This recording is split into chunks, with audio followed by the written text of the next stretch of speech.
Olá! Hoje nós estamos começando um novo livro da Bíblia, né? Nós estamos começando o primeiro livro de Reis e falando um pouquinho sobre ele. A tradição judaica afirma que Jeremias escreveu os livros de Primeira e Segunda Reis, mas o autor não é identificado em nenhum desses livros e a sua identidade não pode ser conhecida com certeza. Primeira e Segunda Reis formavam originalmente um só volume no Antigo Testamento hebraico. Portanto, quanto à autoria, são considerados um único livro. Os livros de 1 Samuel e 2 Samuel e 1 Reis e 2 Reis, em conjunto, abrangem toda a história dos reis de Israel e de Judá, que vai mais ou menos de 1050 a 586 a.C. 1 e 2 Reis abrangem, cronologicamente, 4 séculos dessa história, do rei Salomão, que foi mais ou menos, iniciou ali em 970 a.C., ao exílio babilônico, em 586 a.C. 1 Reis, isoladamente, abarca cerca de 120 anos. O reinado de Salomão, de 40 anos de duração, de 970 a 930 a.C., e aproximadamente os primeiros 80 anos seguintes à divisão do reino, que foi de 930 a 852 a.C. Está claro que o autor utilizou várias fontes literárias, citando-as nominalmente, né, como o livro da história de Salomão, o livro das crônicas dos reis de Israel, o livro das crônicas dos reis de Judá. Essas fontes literárias eram provavelmente registros escritos e conservados pelos profetas, e não anais oficiais da corte. Mas lembremos que Davi mantinha cronistas oficiais.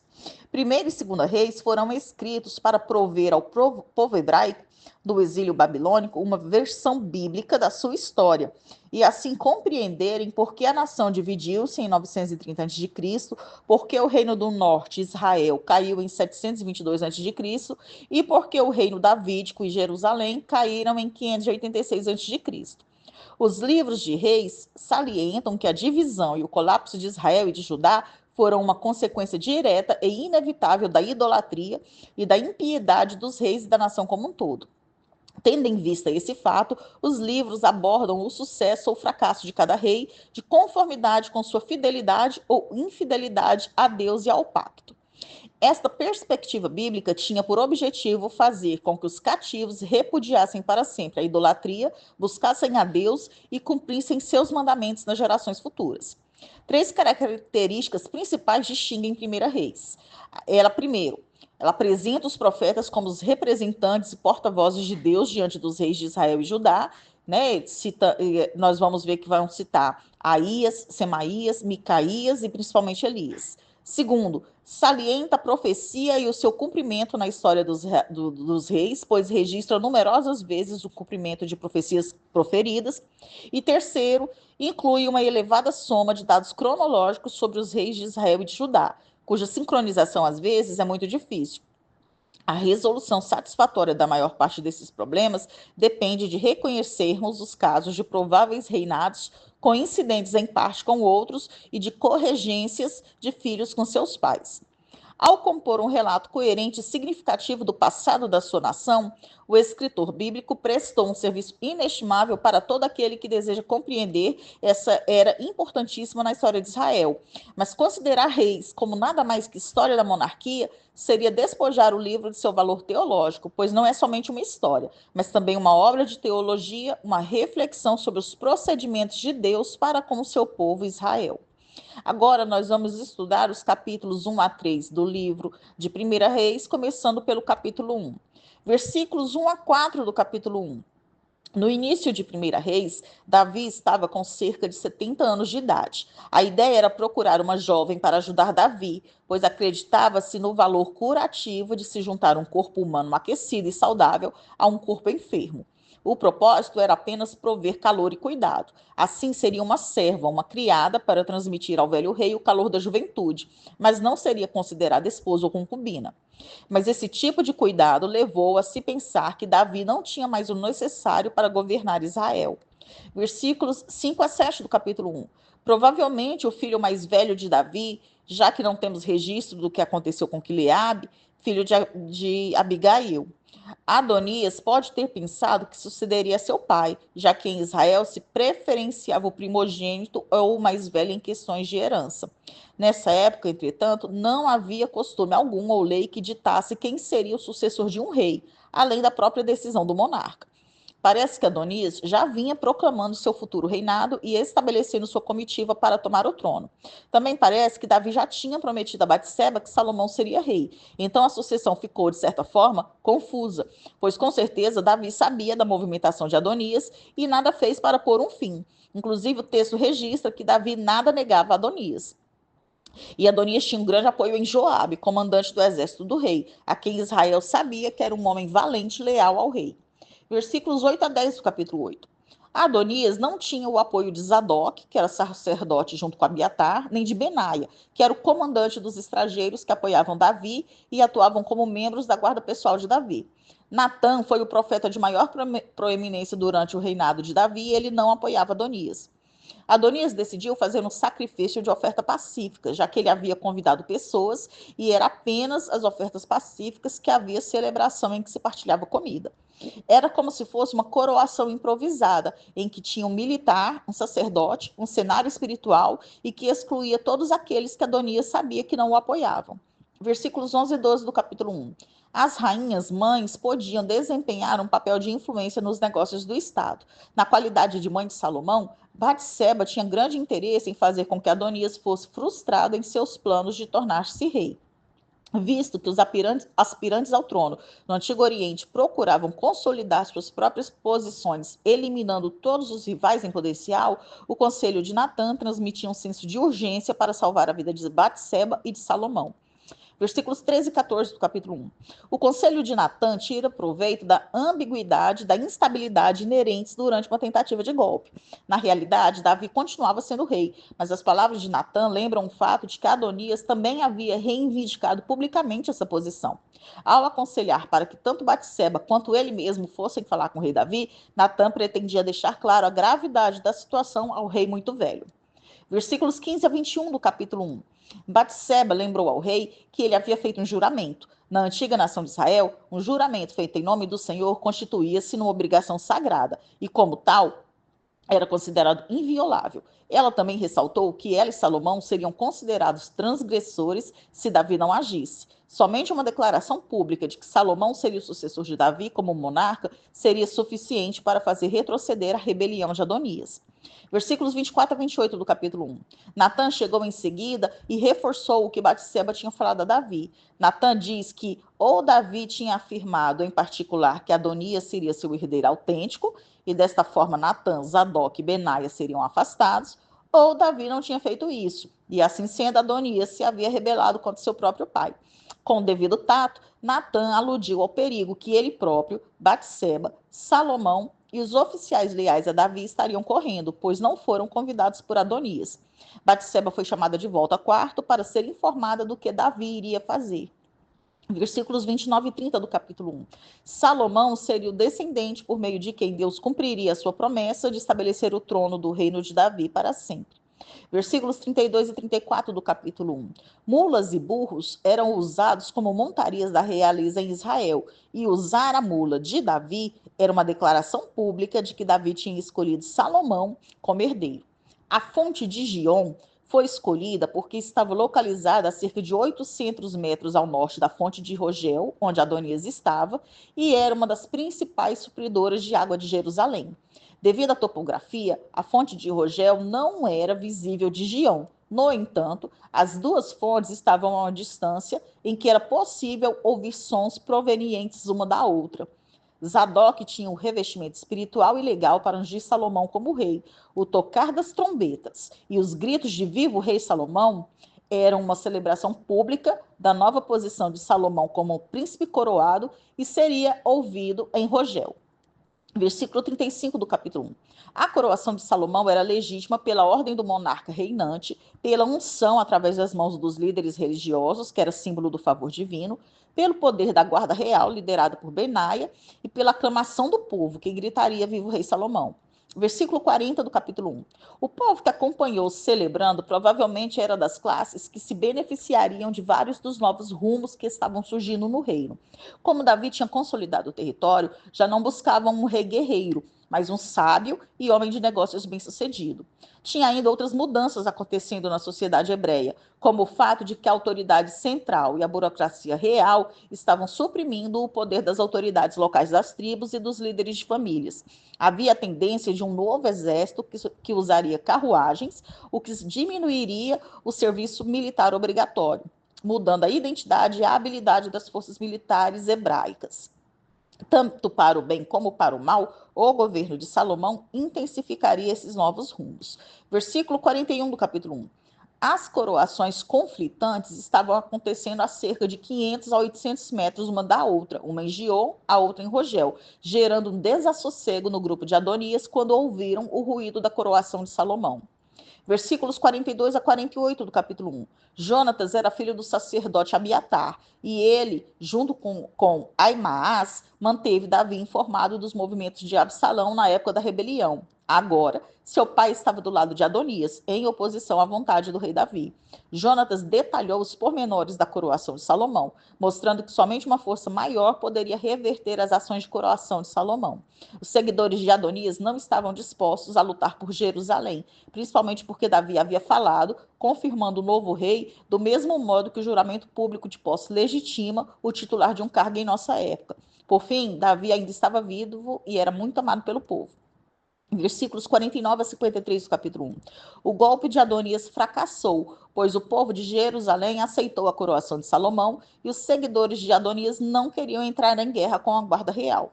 O fracasso de Adonias ficou evidente quando ele pegou nas pontas do altar. As pontas do altar eram projeções que se assemelhavam a chifres, que saíam dos quatro cantos no alto do altar, em que os animais eram sacrificados. O lugar de sacrifício era sagrado e Adonias buscara refúgio ali, perante Deus, na esperança de que não seria morto. As pontas do altar simbolizavam a misericórdia, perdão e proteção de Deus. E Adonias refugiou-se no altar, crendo que Salomão não o mataria num lugar tão sagrado.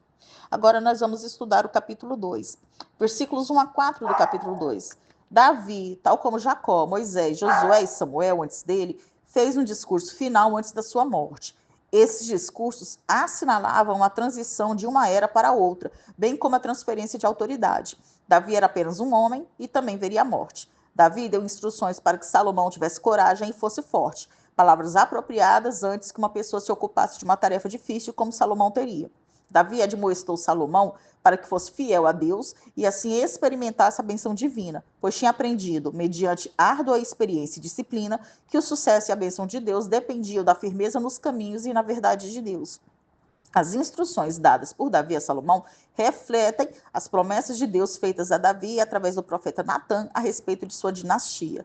Versículo 5 do capítulo 2. Davi instruiu Salomão a começar seu reino executando justiça contra Joabe.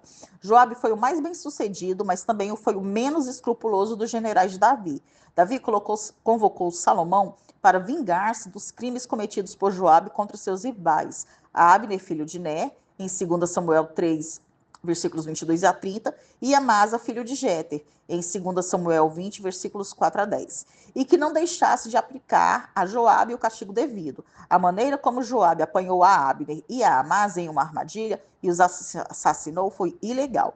Versículo 7 do capítulo 2. Davi pede que Salomão fosse bondoso com os filhos de Barzilai e Gileadita. Quando houve a rebelião de Absalão e Davi e seus oficiais cruzaram o Rio Jordão, Barzilai foi um dos líderes que acolheu o grupo de Davi alimentando-os. Na época, Barzilai estava com 80 anos, então ele já estava morto na velhice de Davi. Mas Davi ainda queria corresponder à bondade de Barzilai, sendo bondoso com seus filhos. Versículos 8 e 9 do capítulo 2. Esse conselho de Davi sobre Simei poderia indicar que Simei ainda tinha alguma influência. No tempo do retorno de Davi, a tolerância com Simei pode ter sido benéfica para a estabilização do país. Em contraste, o poder de Salomão era estável o suficiente para que Simei, qualquer outro perigo que ele representasse, pudesse ser suprimido. Versículos 10 e 11 do capítulo 2. Uma das maiores realizações de Davi foi a captura de Jerusalém, que se tornou a capital da nação. Cidade de Davi é Jerusalém. Jerusalém também ficou conhecida como Cidade de Davi. Davi reinou por 40 anos, aproximadamente de 1010 a 970 a.C., e durante seus últimos anos, Davi pode ter dividido o trono de Israel com Salomão. Versículos 13 a 17 do capítulo 2. Adonias afirma reconhecer a santidade do reinado de Salomão, mas seu pedido por Abisag sugere algo contrário, pois era costume no mundo antigo que o novo rei confirmasse sua posição, tomando para si mulheres do rei anterior. Abisag permaneceu virgem enquanto ficou com Davi. Assim sendo, Adonias tecnicamente não estaria quebrando a lei caso se casasse com ela. Porém, se Adonias conseguisse casar-se com Abisag, que pertencera ao harém de Davi, isso constituiria uma reivindicação ao trono e seria uma afronta direta à autoridade de Salomão. Versículos 18 a 24 do capítulo 2. Adonias foi procurar Batseba porque ela era rainha-mãe. Ela foi falar com Salomão, pois este a tinha em alta conta. Porém, Salomão percebeu o que poderia estar em jogo no pedido de Adonias. Salomão agrupou Adonias, Abiatar e Joabe na mesma fala, lembrando os cabeças do fracassado golpe de Adonias. E o insensato pedido de Adonias deu a Salomão a oportunidade para lidar com todos os conspiradores. Versículos 25 a 27 do capítulo 2. Salomão tomou ações decisivas para remover graves ameaças ao seu governo.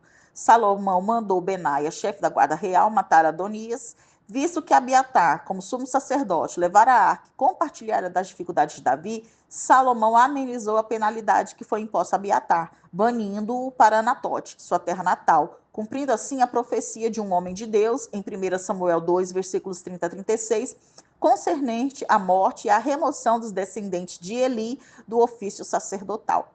Versículos 29 a 33 do capítulo 2. Tendo ouvido falar na execução de Adonias e no banimento de Abiatar, Joabe fugiu para o tabernáculo do Senhor e pegou nas pontas do altar, na vã esperança de escapar da devida retribuição. Joabe só poderia ter achado asilo diante do altar do Senhor se tivesse causado a morte de outra pessoa por acidente. Pelo contrário, o papel de Joabe na sedição de Adonias deu a Salomão a oportunidade de cumprir um dos últimos pedidos de seu pai. Assim, Salomão disse a Benaia que matasse Joabe, mesmo que ele estivesse segurando no altar. Versículo 35 do capítulo 2. A nomeação de Benaia no lugar de Joabe mostra que este último era o comandante do exército até sua morte. Sobre os sacerdotes, tanto Zadok quanto Abiatar previamente tinham desempenhado papéis de liderança em Israel, como sacerdotes nomeados por Davi. Zadok e seus descendentes agora se tornariam a única família sumo sacerdotal em Israel. Versículos 36 a 46 do capítulo 2. A situação de Simei era oposta à de Abiatar.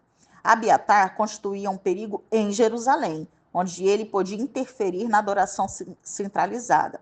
Já Simei constituía um perigo fora de Jerusalém, onde ele poderia gerar problemas em localidades distantes. Consequentemente, Simei foi colocado numa espécie de prisão domiciliar em Jerusalém.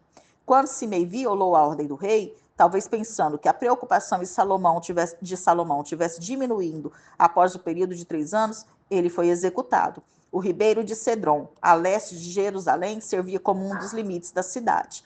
Agora nós vamos estudar o capítulo 3. Versículo 1 do capítulo 3. Os egípcios normalmente não enviavam princesas nem mesmo para grandes reinos, mas enviaram para Israel, o que mostrava a proeminência de Israel sob o governo de Salomão. A filha do faraó pode ter exercido funções como se fosse uma espécie de embaixadora, e ele concedeu às suas esposas estrangeiras o direito de adoração de seus próprios deuses, como se fosse uma cortesia diplomática. Esse foi o primeiro exemplo de Salomão em que se registrou o conflito entre uma política prudente e a fidelidade para com o Senhor.